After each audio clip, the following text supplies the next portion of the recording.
Greetings and blessings to all of you out there. Thank you so much for studying the Course of Miracles lessons with me.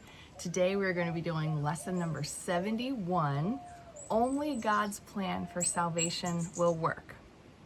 It's a little breezy here this morning in Costa Rica, but that's okay because it's nice to have something different every once in a while. It's still so beautiful. I was just visited by a hummingbird and several other little beings around here, so it's awesome. I can't complain. And today is day 10 of my spring water fast. Cheers. Everything's going well with that. So let's jump into this lesson.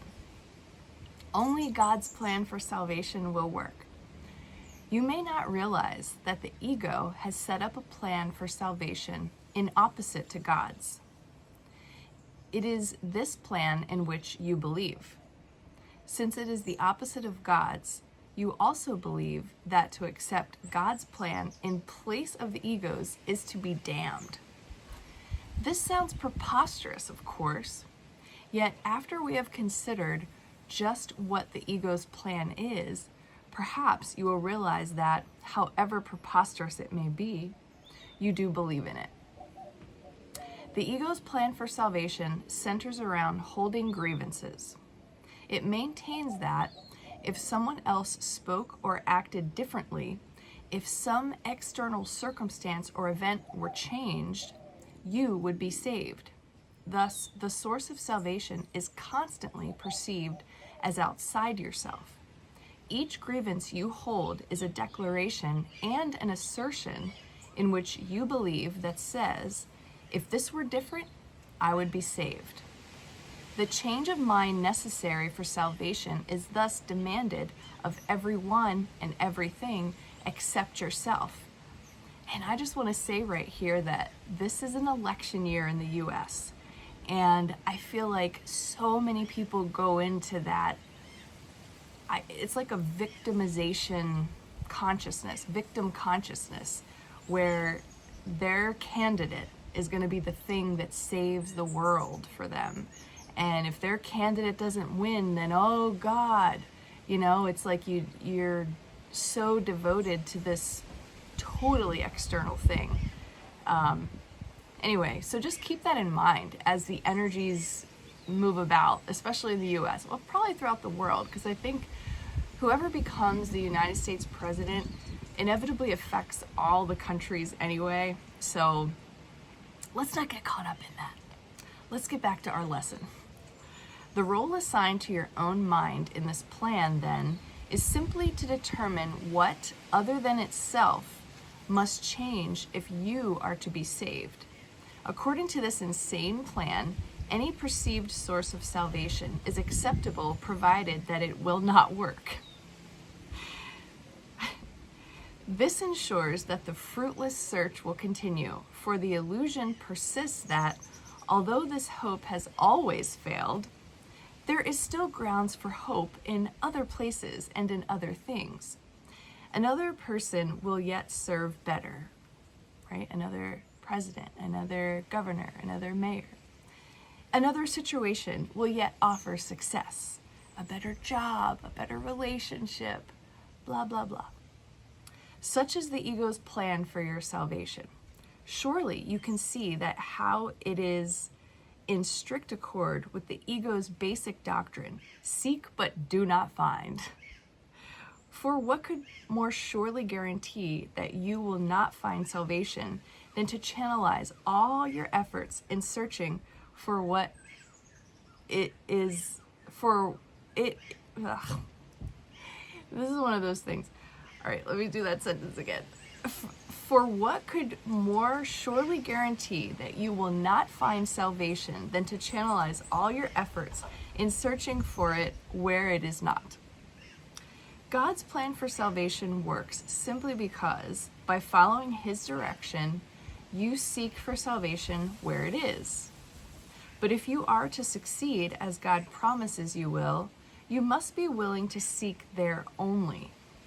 Otherwise, your purpose is divided, and you will attempt to follow two plans for salvation that are diametrically opposed in all ways. The result can only bring confusion, misery, and a deep sense of failure and despair. Boy, ain't that the truth. How can you escape all this? Very simply. The idea for today is the answer. Only God's plan for salvation will work. There can be no real conflict about this because there is no possible alternative to God's plan that will save you. His is the only plan that is certain in its outcome. His is the only plan that must succeed.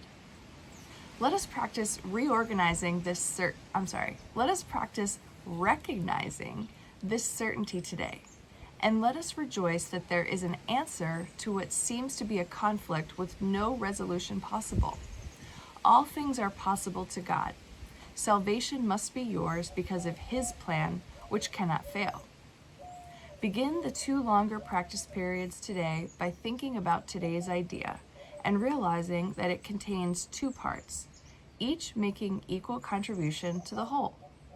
God's plan for your salvation will work and other plans will not. Do not allow yourself to become depressed or angry at the second part. It is inherent in the first. And in the first is your full release from all your own insane attempts and mad proposals to free yourself. They have led to depression and anger. But God's plan will succeed. It will lead to release and joy. Woo! Remembering this, let us devote the remainder of the extended practice periods to asking God to reveal His plan to us. Ask Him very specifically. What would you have me do? Where would you have me go? What would you have me say, and to whom? Give Him full charge of the rest of the practice period, and let Him tell you what needs to be done by you in His plan for your salvation. He will answer in proportion to your willingness to hear His voice. Refuse not to hear. The very fact that you are doing the exercises proves that you have some willingness to listen.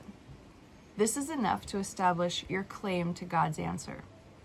In the shorter practice periods, tell yourself often that God's plan for salvation and only His will work.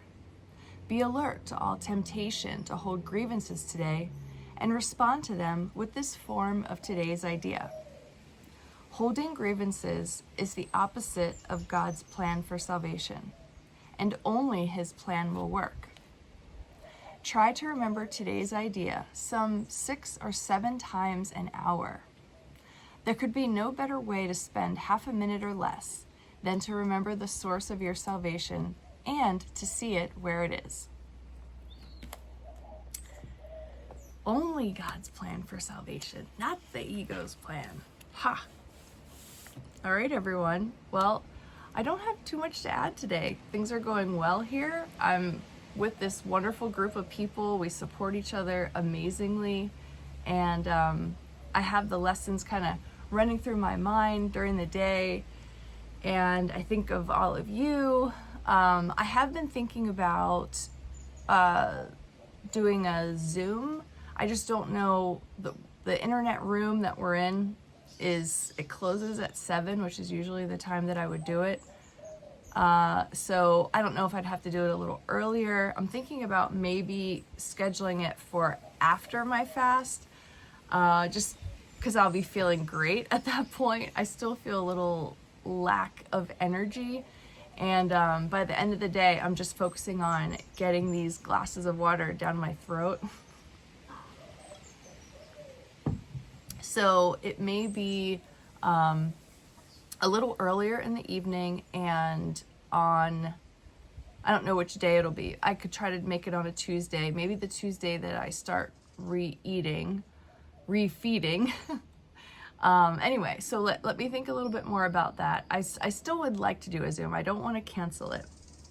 And I want to just commit to what I'm focused on here and make this my priority, but I haven't forgotten about. I wanted to do these Zoom calls with all of you once a month. So anyway, enjoy this lesson today. What came up for me during my meditation was, so I'm going to be moving this summer. I I have an elderly aunt who lives in the north of Kansas City, and when I closed my eyes and was asking these questions, what would you have me do? Where would you have me go? When I asked what would you have me do, an image of my aunt's face appeared. Where would you have me go? I saw the words like Kansas City as if it was on like a magnet or something. It was just really colorful. And then what would you have me say and to whom? I think there was something about like a unity church or something. There's a good bit of unity churches in that area, so I don't know. The other thing that popped up was like a farm too, and I'm not exactly sure what that was talking about, but anyway, so when you ask questions and you really become very still, some kind of answer will drop in. Something will come, maybe an image, maybe a voice, maybe some words will like appear. So definitely do this exercise. You may learn some things about what the eternal plan for your life is versus what your very controlled, strict ego agenda is for you. So anyway, it looks like that's what I'm going to be doing.